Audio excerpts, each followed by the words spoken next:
Bismillahirrahmanirrahim. Assalamualaikum warahmatullahi wabarakatuh.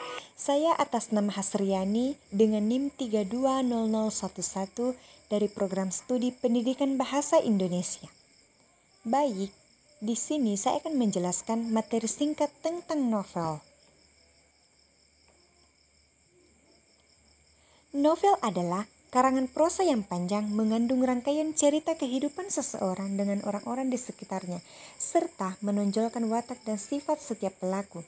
Biasanya cerita dalam novel dimulai dari peristiwa atau kejadian terpenting yang dialami oleh tokoh cerita yang kelak mengubah nasib kehidupannya. Misalnya, novel Pada Sebuah Kapal dimulai ketika sang tokoh berusia 13 tahun saat ayahnya meninggal.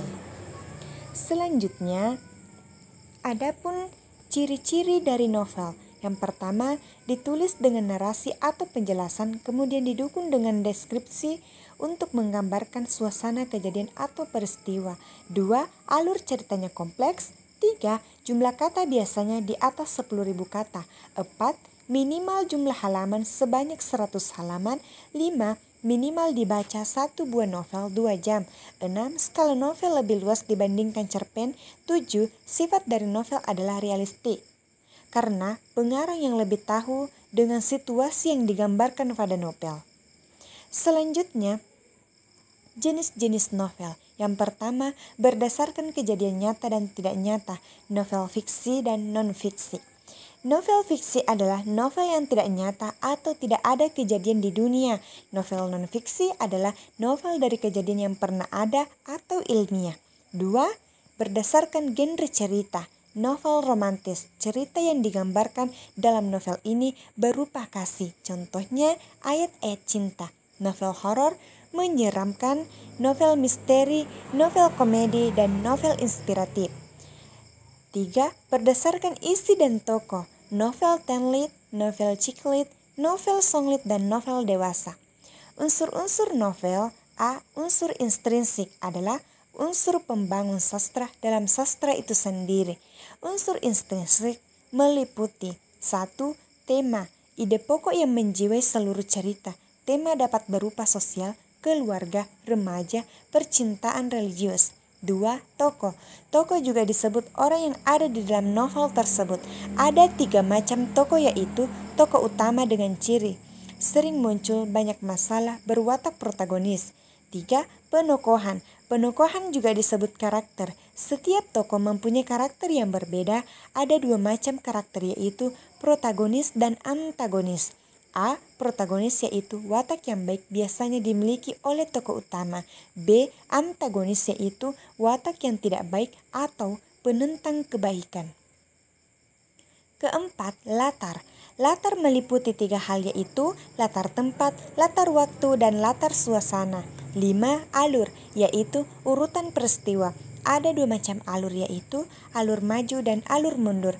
Alur maju yaitu cerita peristiwanya sekarang dan kedepannya. Alur mundur yaitu cerita yang peristiwanya telah berlalu. 6. Amanat, pesan yang disampaikan pengarang secara tersirat. Amanat diambil dari efek samping dari sebuah peristiwa. 7. Sudut pandang, cara memposisikan diri pengarang terhadap hasil karyanya. Ada 2 macam sudut pandang, yaitu sudut pandang orang pertama apabila pengarang ikut terlibat dalam cerita tersebut. Sudut pandang orang ketiga apabila pengarang berada di luar cerita tersebut.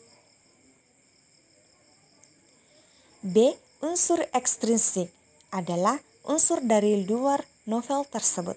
Adapun beberapa unsur ekstrinsik novel yaitu 1. Sejarah atau biografi pengarang. Biasanya sejarah biografi pengarang berpengaruh pada jalan cerita di novelnya.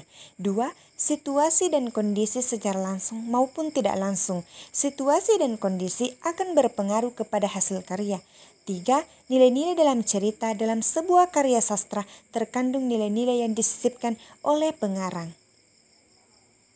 Nilai-nilai itu antara lain nilai moral, yaitu nilai yang berkaitan dengan akhlak atau budi pekerti baik buruk.